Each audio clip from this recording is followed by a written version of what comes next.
What's good, YouTubers and YouTubettes? This is JB Sports back again with another one. Gonna talk about the September 14th date. Trying to get fights lined up. As we know, Canelo Alvarez will not be fighting on that date. You know, they couldn't secure an opponent, and they need more time to promote that fight. You know, Canelo Alvarez fight, you need proper time to promote the fight. So couldn't come to agreement with Kovalev. Couldn't come to agreement now. They're negotiating with Sergey Derevchenko. They couldn't come. They're still negotiating with him. Maybe they can possibly, if they just asked for extension actually for that fight. So they're still looking at October, November, around about that time for Canelo Alvarez fighting his next opponent. But in the meantime, the September 14th date is still this promoters are still looking to have fighters fight on that date. As you know, Eddie Hearn was out here talking about that Devin Haney was going to fight on that date. You know, he's got an IBF eliminator against Zaub Abdulaev, a fighter out of Russia.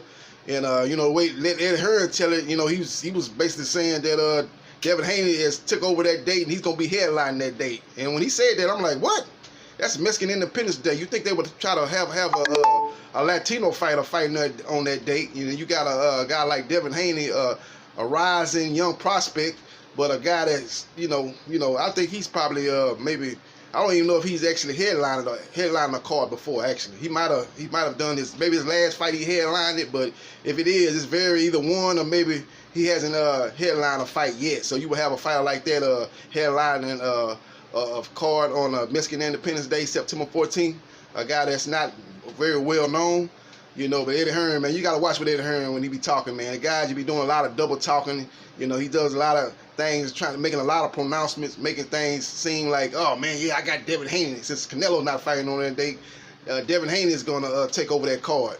No, not so quite, man. I'm hearing that Jaime Mungia versus Jessie Vargas is going to be the fight for September 14th. Jessie Vargas on his Twitter handle saying that he's in negotiation with Jaime Mungia and he hopes that fight will get done for September. So I would assume that if it's in September, it's going to be September 14th. That'll be the main event, not Devin Haney versus Zaub Abdulaev from Russia. You got a guy from the USA and a guy from Russia headlining a card on Mexican Independence Day. I think not Eddie Hearn. Eddie, you got, man, Eddie.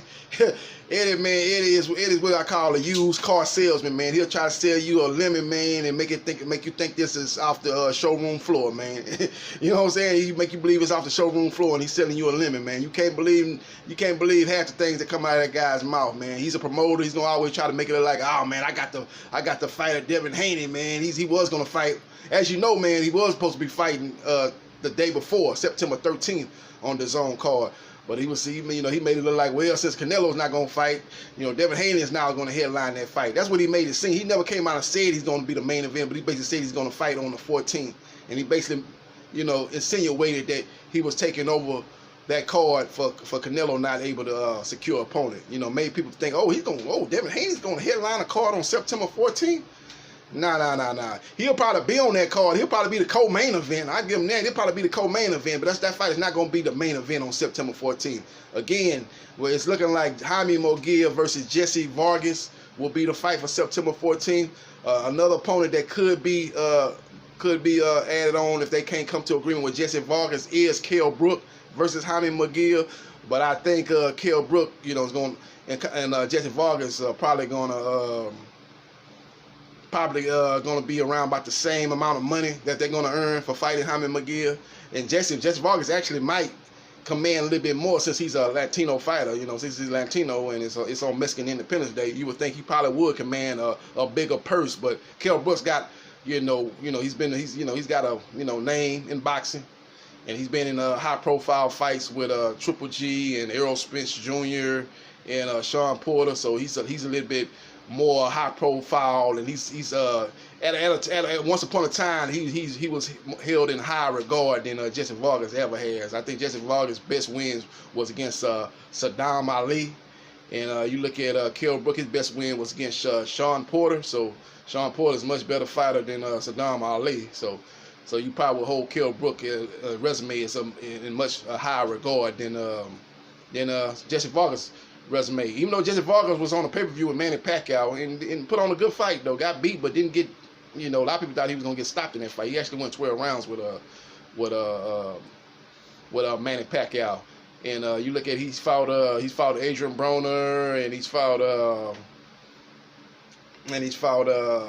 Timothy Bradley. Actually, man, now that I think about it, Jessie Vargas' resume is way better than Kell Brooks' resume. But I think the best win on Kell Brooks' resume is better than the best win on Jessie Vargas' resume. But Jessie Vargas has a much better resume. Kell Brooks' resume is three fighters long. You know, 3 fights long. That's it. He fought Triple G, Sean Porter, and Errol Spence Jr. And after that, all the other fights he had have been a bunch of journeyman C-level fighters. You know, that's all he's beat. That's his best win. But Jessie Vargas, he's fought Pacquiao, Timothy Bradley, he's fought Saddam Ali, Adrian Broner. You know, he's been in there with some better quality of opponents. You know, he just got through fighting Derlame, who was a decent fighter.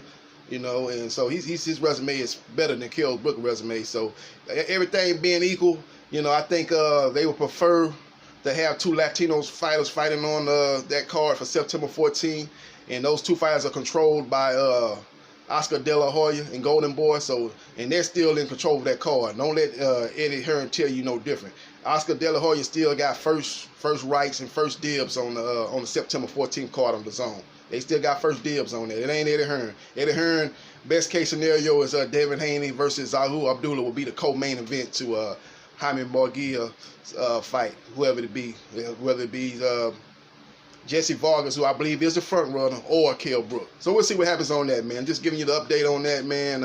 That's the fight likely to be happening. As far as the matchup, Jaime Mungia versus Jessie Vargas, you know, that fight is a lot like Jaime Mungia versus Saddam Ali as far as size-wise. I ain't talking about fighting style. I'm talking about size-wise. Jaime Mungia is much bigger than Jessie Vargas. You know, much bigger than Jessie Vargas. So it's going to be interesting to see the first 2 or 3 rounds, first 4 rounds of the fight. Will the size and power and speed be too much for a smaller fighter like Jessie Vargas? If he can get past maybe the first 4 rounds and get it towards the second half of the fight, he might have a better chance, because he's the more experienced fighter, and he's been tested a little bit more. Maybe that'll come into play, his experience later on in the fight. But the key is, can he make it to later on in the fight? Because he's fighting a much bigger guy. I know Jessie Vargas has said recently that he's had a hard time making 147, but yeah, you know, he need a higher nutritionist if he's having a hard time making 147, because he's a natural 147 pounder. You know, about a couple of years ago, he was fighting at 140. When he beat Saddam Ali, that was at 140 pounds. So, and then he moved up to fight Manny Pacquiao at 147. But we all know Manny Pacquiao is not a big welterweight. So, he's not a big welterweight. And fighting a guy like Jaime Mungia, to me, who's fighting at 154 pounds. But to me, Jaime Mungia probably is going to be moving up real soon. I think he's probably having a hard time making 154. He probably should be at 160 right now. Really, body size wise, he probably should be at 160 right now. But he might be able to make it, you know, for this fight. But you know, I think after this year's over with, 2020, I think he'll be moving up to 160 by the time 2020 rolls around. But maybe for this fight, he can make it one last time, hire a nutritionist and try to make the weight healthy. And we'll see what happens, man. But as far as that goes, man, the size-wise, like I told you, man, he's a much bigger fighter than Jessie Vargas. But Jessie Vargas has a lot more experience and been in a lot more high-profile fights. So we'll see how it plays out, man. But I like Jaime Mungia just being a natural bigger guy, having the speed. And then he's a natural bigger guy that has faster hands. So I see him, even though he's got a lot of holes in his defense, and you know, Jessie Vargas will be able to land some punches. Jessie Vargas don't have the power and the punches to hurt Jaime Mungia. So I think that'll be the main problem. So Jessie Vargas' best bet is to somehow survive the first half of the fight and get this fight in the second half, and hopefully with the weight, you know, of him trying to make 154, you know, and him, you know, probably going to move up to 160 next year. Maybe the weight drain will come into effect in the second half of that fight, and Jessie Vargas can use his experience to take over and maybe try to get maybe a late stoppage due to the weight drain, eke out a decision, and be able to land some shots to pull that fight out. So we'll see what happens, man. We'll see what happens, man. But again, I like Jaime Mungia in that fight, man. If he comes in the fight making 154 healthy. Like I said, a higher nutritionist so he can make the weight healthier. Because he didn't look good in his last fight against Dennis Hogan. And I think the main problem in that fight was, a lot of people thought he lost that fight. I think the main problem in that was weight. He's having a hard time making that weight, man. I thought he looked horrible, especially in the second half of that fight. And if he comes in the same way against Jessie Vargas, Jessie Vargas could beat him, man. He could beat him, man. He could get him into the second half of that fight and take over. You know, like Floyd Mayweather say, take him out there, take him into the deep water and drown him. You know, take him down to the deep water and drown him, man. That's what we call taking somebody to the deep water and drown him. You know, you in that 3 feet and you in the baby pool, you in the 4 feet water. You know, that's the first 3 or 4 rounds. Everybody can look good, look sharp. You know, in the first 3 or 4 rounds, your body's fresh. You know, you got a lot of confidence. Think you've done some good training. You know, you had a good training camp and everything. Everything looked good. But we start getting toward round 9, round 10, round 11. Now we in 10 feet water. Round 12. Now we down here. We done went off of that cliff from the 10 feet water to we in the thousands of feet of waters. We're in the thousands upon thousand feet of water. And we out here. Now you have to swim, man. And then that's what fighters say about taking you to the deep water and drowning you.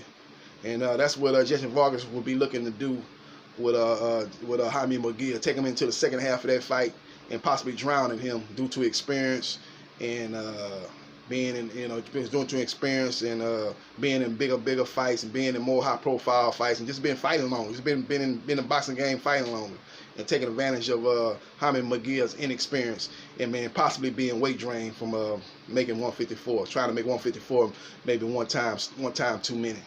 So we'll see what happens, man. That's just my quick thoughts on the thing, man. And as the fights get announced, I'll give you a more thorough breakdown. But my early thoughts are that Jaime Mungia's size and speed will be a little bit too much for Jessie Vargas, and I see him stopping Jessie Vargas inside 8 rounds. That's my early thoughts, though. But I'll break it down a little bit more thoroughly if the fights get announced and then we get closer to the fight, the week of the fight. So that's what it is. This is JB Sports, the man, the myth, the legend. I holla.